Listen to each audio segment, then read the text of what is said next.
coming to you again to show you one more modification on my Smith & Wesson M&P15 Sport AR. So I've gone out and purchased a scope, which I got the Nikon P-223 precision AR optic that was made for the recoil of an AR. So it's this is a 3x9 or 3-to-9x40 matte black with a BDC reticle, and I am going to be mounting that onto my AR using the Nikon M223 mount for the AR platform.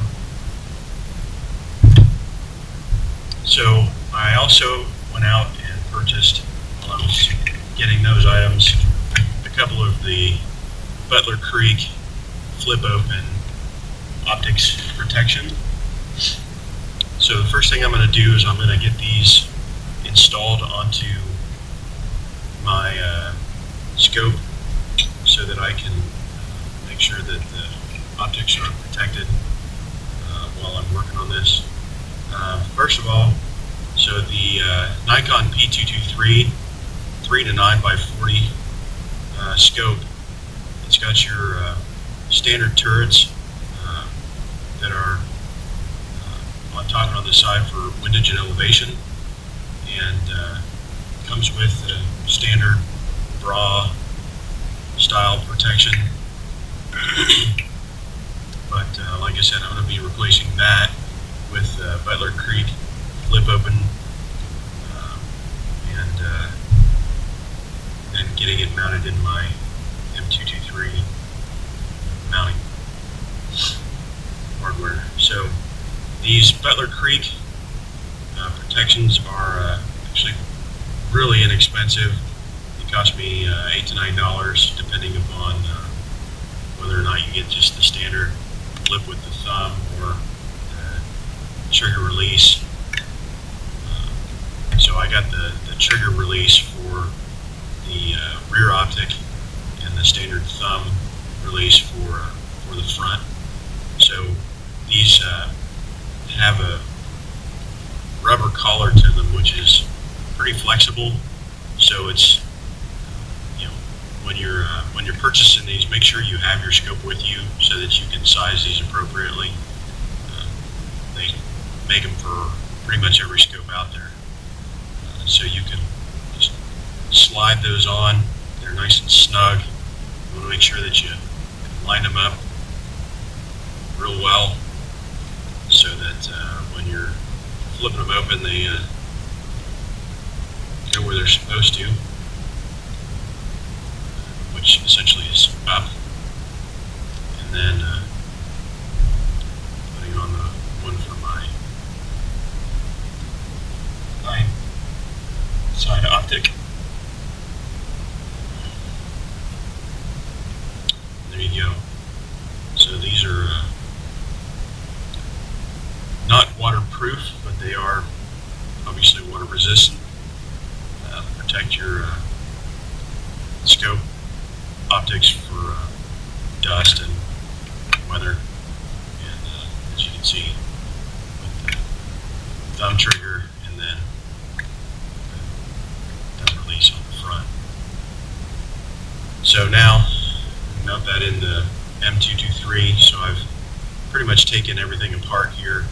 You've got your top rings where you'll set your scope in, and then put the second half of the ring on, and then where the slide this on your Picatinny round, move your screws to tighten it down.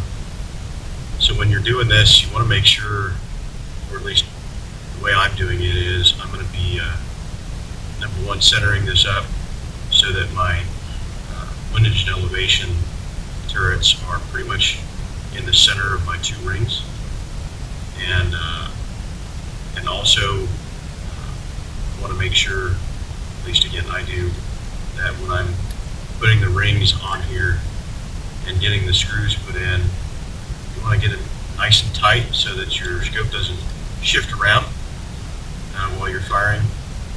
but you also want to be careful that you don't strip these screws out. The scope obviously won't get damaged if you do that, but this particular scope, when I purchased it just around Christmas time, it's about $150. The mount is another $75–$80. So you definitely don't want to strip that out and then just have to go buy another one, unless you just got money to burn. Now you can easily use a screw or drill driver to tighten these up. If you have a ratcheting one, if you're going to do that, I would suggest at least you use a ratcheting one. Personally, this doesn't take a whole lot of time, as you can see, and I would rather do it by hand so that I don't take a chance at stripping those screws out. So you just want to get them nice and tight. And again, so your scope doesn't move around while you're firing. Make sure you have got your turret centered and upright in the right position. It's really nice and tight. So you're shifting. Now once you've got that all done, next step obviously is to mount it on your rifle. Now, I've already removed the rear sight. It's on the Picatinny rail on the top, so it's just removing the screw out and then sliding it off. Now, you also want to make sure when you're doing this that you pull your charging handle back to make room for the scope mount, and it's just as simple as get that in place, slide it on, and you want to make sure you go far enough forward so you don't interfere with your charging handle. So with the M223 mount and the way that I've got the scope positioned in the mount, it's as far forward on the top Picatinny rail as it can go so that it doesn't interfere, so I can still easily get my fingers in here and pull the charging handle back and put it back in place. Now, let's flip this over and put in the rail screws,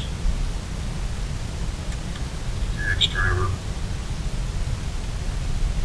goes nice and tight.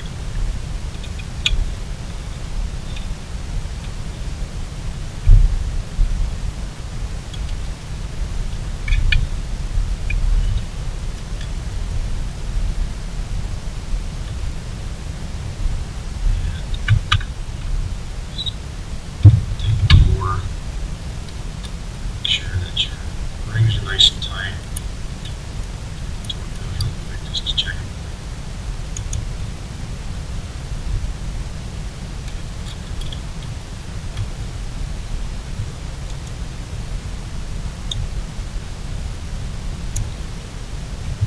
And there you go. So there's my Nikon P-223 scope with my Nikon M223 mount on the Smith & Wesson M&P15 Sport AR. So it's looking better and better every time I add something to it. Hope to be adding a couple more items here pretty soon. Stay tuned.